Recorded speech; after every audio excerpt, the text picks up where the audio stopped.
수천 년의 시간을 넘어 인류의 정신적 지주가 되어온 세 종교, 유대교, 기독교, 그리고 이슬람교. 놀랍게도 이들은 모두 한 뿌리에서 시작되었죠. 같은 신을 믿고 비슷한 예언자들을 존경하며 인류의 도덕적 나침반이 되어준 위대한 가르침을 공유합니다. 하지만 역사는 어땠을까요? 이 평화를 노래하는 종교들이 어째서 서로를 원수라 부르며 피로 얼룩진 잔혹한 전쟁을 끊임없이 치러왔을까요? 사랑과 관용을 외치는 신념이 어떻게 가장 파괴적인 갈등의 명분이 되었는지 그 아이러니하고 비극적인 진실을 파헤쳐보려 합니다.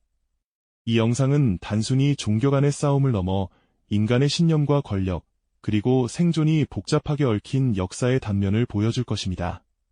인류 역사에서 가장 중요한 세 종교의 뿌리 깊은 갈등을 따라가다 보면 우리가 미처 알지 못했던 인간 본연의 딜레마와 마주하게 될지도 모릅니다. 오늘날까지도 이어지는 이 갈등의 근원을 이해하는 것은 과거를 넘어 현재와 미래를 이해하는 중요한 열쇠가 될 테니까요. 이 세 종교의 위대한 시작점은 바로 아브라함이라는 인물에게서 찾을 수 있습니다. 고대 중동의 드넓은 사막을 배경으로 아브라함이 신의 부름을 받는 모습, 그리고 유일신 신앙이라는 거대한 줄기를 함께 공유하며 역사를 시작했죠. 각자의 경전인 토라, 구약 성경, 꾸란 속에서도 놀랍도록 비슷한 이야기와 가르침을 발견할 수 있습니다. 마치 하나의 거대한 나무에서 뻗어나간 새 줄기처럼 말이죠. 처음에는 가까이 붙어 있었지만 시간이 흐르면서 각자의 방향으로 굳건히 뻗어나갔습니다. 다윗의 별과 십자가, 초승달이 한데 어우러져 빛나다가 서서히 거리를 두는 모습을 상상해보세요.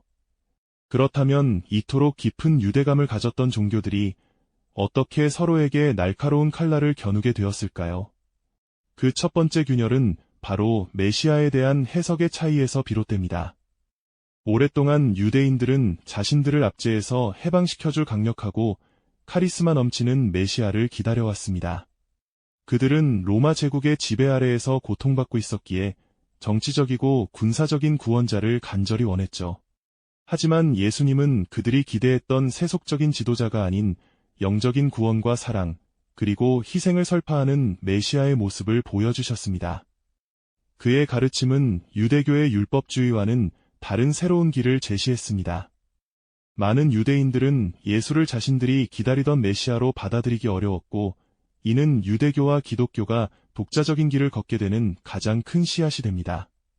마치 한 가족 안에서 서로 다른 꿈을 꾸기 시작한 형제들처럼 말이죠. 여기에 로마 제국의 그림자가 드리워지면서 상황은 더욱 복잡해집니다. 초기 기독교인들은 로마 황제 숭배를 거부하고 유일신만을 고집한다는 이유로 극심한 박해를 받았습니다. 지하 묘지인 카타콤에 숨어 신앙을 지키거나 로마 콜로세움에서 맹수의 먹이가 되는 등 잔혹한 순교의 역사를 겪어야만 했죠. 로마 병사들에게 끌려가는 예수의 모습처럼 이들은 끊임없이 생명의 위협을 받았습니다. 하지만 이들의 신념은 박해 속에서도 더욱 단단해졌고 오히려 빠른 속도로 로마 제국 전역에 퍼져나가게 됩니다. 마치 억압받을수록 더욱 강하게 타오르는 불꽃처럼 말이죠. 결국 4세기 로마 제국은 기독교를 공인하고 국교로까지 선포하기에 이릅니다. 이로써 기독교는 유대교와 완전히 다른 거대한 종교적, 사회적 기반을 갖추게 되죠. 유대인 회당의 전통적인 모습과 초기 교회 공동체의 확산이 극명하게 대비되는 시기였습니다. 이슬람교가 세상에 등장하기 훨씬 전부터 이 두 종교 사이에는 이미 쉽게 메울 수 없는 신학적, 문화적 간극이 깊게 자리 잡고 있었던 것입니다. 이렇게 한 뿌리에서 시작된 두 종교는 각자의 길을 걸으며 서로 다른 역사를 만들어가기 시작했습니다. 그리고 시간이 흘러 또 다른 거대한 종교가 이 무대에 등장하게 되죠. 그렇게 유대교와 기독교가 각자의 길을 걸어가던 중 7세기가 밝아오자 아라비아 반도에 새로운 영적 흐름이 움트기 시작했습니다. 바로 이슬람교의 등장이었죠. 이 젊고 강력한 종교는 놀라운 속도로 확장하며 불과 수십 년 만에 예루살렘을 포함한 광대한 영역을 영향권 아래 두게 됩니다. 이슬람 교도들에게도 예루살렘은 더없이 성스러운 도시였습니다. 예언자 무함마드가 승천하여 알라를 만난 곳이라고 믿었기 때문이죠. 바위돔과 아라크사 모스크가 세워진 성전사는 이슬람 신앙의 핵심이 되었습니다. 하지만 이 예루살렘은 기독교인들에게도 더없이 성스러운 곳이었죠. 예수 그리스도가 순환을 겪고 부활한 땅이자 그들의 신앙의 핵심이 담긴 공간이었으니까요. 또한 유대인들에게는 두 번의 성전이 세워졌던 다윗 왕조의 영원한 수도이자 메시아를 기다리는 희망의 상징이었습니다. 결국 이 성스러운 도시를 둘러싸고 새 거대한 신앙체계는 피할 수 없는 격렬한 대립에 직면하게 됩니다. 특히 서기 11세기부터는 기독교 세계가 이슬람의 손에 넘어간 성지를 되찾겠다며 대규모 군사원정을 시작하는데요. 이것이 바로 인류 역사상 가장 비극적이고 잔혹한 종교전쟁으로 기록된 십자군 전쟁입니다. 수많은 십자군 기사들이 하느님의 뜻이다 를 외치며 유럽 각지에서 예루살렘을 향해 행진했습니다. 그들의 눈에는 신앙심과 함께 광기 어린 열정이 서려 있었죠. 성지 탈환이라는 숭고한 명분 아래 그들은 가는 길목마다 무자비한 폭력을 휘둘렀습니다. 도시를 점령할 때마다 수많은 이슬람교도와 유대인들이 무참히 학살당했으니 예루살렘의 거리는 말 그대로 피로 물들었습니다. 십자군의 칼날은 종교를 가리지 않고 자신들의 신념과 다르다는 이유만으로 모든 이들을 겨누었습니다. 마치 핏빛 회오리가 성스러운 땅을 휩쓰는 듯한 참혹한 광경이 펼쳐졌던 것이죠. 이에 맞서 이슬람 세계 또한 강력하게 저항했습니다. 전설적인 영웅 살라딘은 십자군에 맞서 예루살렘을 수복하며 이슬람의 자존심을 지켰습니다. 그의 군대는 이슬람 신앙을 수호하기 위해 용맹하게 싸웠고 십자군 기사들과의 대치는 수많은 전투와 협상을 반복하며 길고 긴 시간을 이어갔습니다. 영국의 리처드 1세와 살라딘의 대결처럼 역사에 길이 남을 명장들의 지략 대결도 펼쳐졌지만 그 이면에는 끝없는 피와 희생이 있었습니다. 성스러운 땅을 차지하기 위한 인간의 욕망과 신념이 뒤섞여 가장 잔혹한 형태로 발현되었던 순간들이었죠. 이 전쟁의 소용돌이 속에서 가장 비참한 운명을 맞이했던 이들은 바로 유대인들이었습니다. 십자군에게는 예수를 십자가에 못 박은 민족으로, 이슬람 교도들에게는 기독교와 한 뿌리라는 이유로 의심의 눈초리를 받기 일쑤였습니다. 그들은 성전산의 통곡의 벽 앞에서 신을 향해 울부짖었지만 어느 편에서도 온전한 보호를 받지 못했습니다. 십자군이 예루살렘을 점령했을 때는 유대인들이 시나고그에 갇힌 채 불태워지는 끔찍한 비극을 겪기도 했습니다. 마치 맹렬한 불길 속에서 재가 되어버리는 나약한 존재처럼 말이죠. 결국 십자군 전쟁은 수백 년간 이어지며 수많은 생명을 앗아갔습니다. 이 전쟁은 단순히 영토를 차지하기 위한 싸움이 아니었습니다. 각 종교가 자신만이 유일한 진리를 품고 있다고 믿으며 다른 신앙을 가진 이들을 이교도로 규정하고 제거하려 했던 종교적 광기의 표출이었습니다. 평화와 사랑을 가르치는 종교가 어떻게 가장 잔혹한 폭력의 명분이 될 수 있었을까요? 성스러운 예루살렘은 피와 눈물로 얼룩진 역사의 상징이 되어 우리에게 깊은 질문을 던지고 있습니다. 과연 누가 정의였고 누가 옳았다고 말할 수 있을까요? 이 비극적인 충돌은 종교 간의 깊은 골을 더욱 깊게 파고들었을 뿐입니다. 그리고 시간이 흘러 이 복잡한 관계는 또 다른 양상으로 전개되기 시작합니다. 그렇습니다. 피로 얼룩진 예루살렘의 역사는 멈추지 않았죠. 십자군 전쟁이 남긴 상처는 깊었지만 역사는 또 다른 형태로 흐름을 바꾸기 시작했습니다. 중동의 패권은 이제 새로운 강자에게로 넘어갈 준비를 하고 있었으니 바로 이슬람의 거대한 제국, 오스만 제국이 서서히 그 위용을 드러내기 시작한 때였습니다. 13세기 이후 몽골의 침략으로 아바스 왕조가 몰락하면서 이슬람 세계는 혼란에 빠졌지만 그 틈을 타 아나톨리아 반도에서 강력한 투르크족 국가인 오스만 제국이 급부상하게 됩니다. 이들은 유럽으로 세력을 확장하며 1453년에는 기독교 세계의 심장이었던 비잔티움 제국의 수도 콘스탄티노플마저 함락시키죠. 그 도시는 이제 이스탄불이라는 이름으로 오스만 제국의 새로운 심장이 되었으니 당시 기독교 유럽은 엄청난 충격과 공포에 휩싸였을 겁니다. 하지만 놀라운 점은 이슬람 제국인 오스만이 유럽 기독교 국가들과 끊임없이 대립하면서도 종교적 박해를 피해 도망쳐온 유대인들에게는 의외의 관용을 베풀었다는 사실입니다. 당시 유럽은 종교적 광기가 휩쓸던 시대였죠. 특히 스페인에서는 카톨릭 왕국이 재정복 운동인 레콩키스타를 완성하며 유대인들에게 가혹한 선택을 강요했습니다. 개종하거나 아니면 조상 대대로 살아온 땅을 떠나거나. 수많은 유대인들이 고향을 등지고 길을 나섰고 이들에게 손을 내민 곳이 바로 오스만 제국이었으니 참으로 아이러니한 상황이었죠. 술탄들은 이들을 기꺼이 받아들였습니다.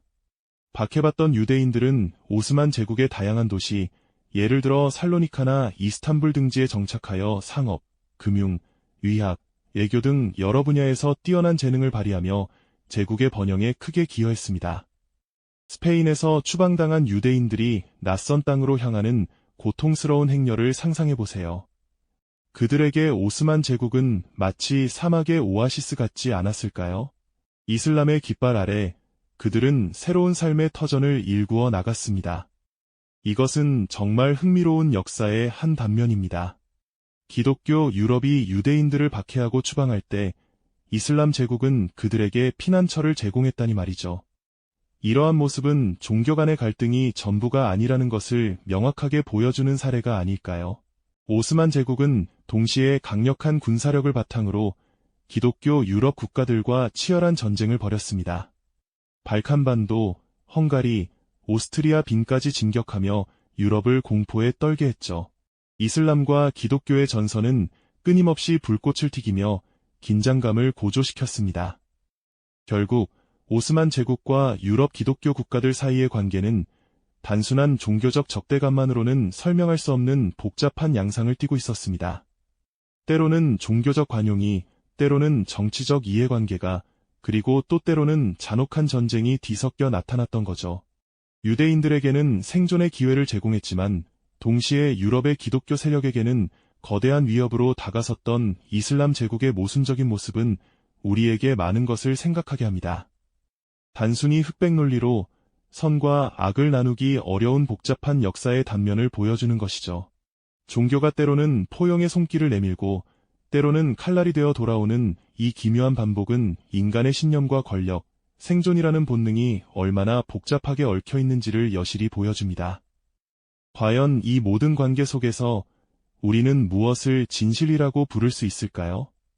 이 질문은 우리에게 또 다른 고민을 안겨줍니다. 이토록 복잡하게 얽힌 역사 속에서 과연 우리는 무엇을 진실이라고 불러야 할까요? 이 질문은 우리에게 또 다른 깊은 고민을 안겨주죠. 수천 년간 이어진 새 종교의 역사를 관통하는 핵심에는 바로 배타성과 선민의식이라는 강력한 믿음이 자리 잡고 있었다는 점을 우리는 기억해야 할 겁니다.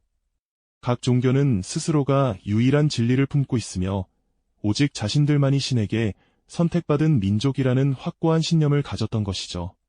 이러한 강렬한 믿음은 종종 다른 이들을 인정하지 못하고 적대시하는 근본적인 원인이 되었습니다. 생각해보면 한 뿌리에서 시작된 이 세 줄기가 서로 다른 길을 걷게 된 결정적인 순간마다 우리가 옳고 너희는 틀렸다는 배타적인 시선이 그림자처럼 따라붙었음을 알 수 있습니다. 메시아를 기다리는 유대인들에게 예수는 그들의 기대와는 다른 모습이었고 기독교인들에게 이슬람의 등장은 새로운 도전이자 위협으로 다가왔죠. 그리고 이슬람교 역시 자신들의 예언자가 최종적인 계시를 받았다고 믿으며 이전의 가르침들을 완성했다고 보았습니다. 이처럼 각자의 신념 안에서 최고이자 유일함을 주장하는 목소리는 필연적으로 충돌을 낳을 수밖에 없었던 겁니다. 특히 예루살렘이라는 물리적인 공간은 이러한 갈등의 상징이자 폭발점이 되었습니다. 그저 하나의 도시가 아니죠. 유대인들에게는 다윗 왕의 수도이자 솔로몬 성전의 터전이며 메시아가 강림할 거룩한 땅입니다. 기독교인들에게는 예수가 십자가에 못 박히고 부활한 성지이자 인류 구원의 역사가 시작된 곳이죠. 그리고 이슬람 교도들에게는 예언자 무함마드가 승천한 바위돔과 아라크사 모스크가 있는 메카와 메디나 다음으로 신성시되는 곳입니다. 이렇게 세 종교 모두에게 더없이 신성한 이 땅이 아이러니컬하게도 가장 치열하고 잔혹한 분쟁의 중심이 되어버린 것이죠. 수많은 피가 흐르고 오랜 세월 동안 빼앗고 빼앗기는 역사가 반복되면서 예루살렘은 단순한 도시를 넘어 누가 진정한 주인이냐를 묻는 거대한 질문이 되었습니다. 신성한 신념이 어떻게 가장 큰 사랑과 자비를 가르치면서도 동시에 가장 큰 증오와 폭력을 정당화하는 명분이 될 수 있었을까요? 이 질문은 단순히 종교의 문제를 넘어 인간이 신을 어떻게 이해하고 행동하는가에 대한 깊은 성찰을 요구합니다. 신의 이름으로 행해진 모든 일들이 과연 신의 뜻이었을까요? 아니면 인간의 욕망과 해석이 만들어낸 결과였을까요? 수천 년에 걸친 이 종교 갈등사는 단순히 과거의 이야기에 머물지 않습니다. 우리가 지금 이 순간에도 뉴스를 통해 접하는 중동의 분쟁, 전 세계 곳곳에서 터져나오는 종교적 극단주의의 목소리는 바로 이 뿌리 깊은 갈등의 연장선상에 있음을 우리에게 여실히 보여주고 있죠. 종교의 본질적인 메시지는 늘 사랑과 평화, 그리고 공존을 이야기하지만 인간의 신념과 권력 다툼 속에서 어떻게 변질되고 오용될 수 있는지에 대한 중요한 통찰을 이 역사는 우리에게 제공합니다. 역사는 우리에게 끊임없이 묻고 있습니다. 과연 우리는 이 길고 고통스러운 과거로부터 무엇을 배웠는가? 그리고 앞으로 어떻게 나아가야 하는가? 이 질문에 대한 답은 특정 종교나 특정 민족에게만 있는 것이 아닙니다. 우리 모두의 깊은 이해와 성찰, 그리고 실천에 달려있다고 할 수 있죠. 다음 시간에는 종교와 정치가 어떻게 얽혀 현대 세계의 갈등을 빚어내고 있는지 그 복잡한 역학관계를 더욱 깊이 들여다보는 시간을 가져볼까 합니다. 이 영상이 도움이 되셨다면 좋아요와 구독 부탁드립니다. 여러분의 응원이 제게 큰 힘이 됩니다. 다음 영상에서도 더 유용한 정보를 공유하겠습니다. 감사합니다.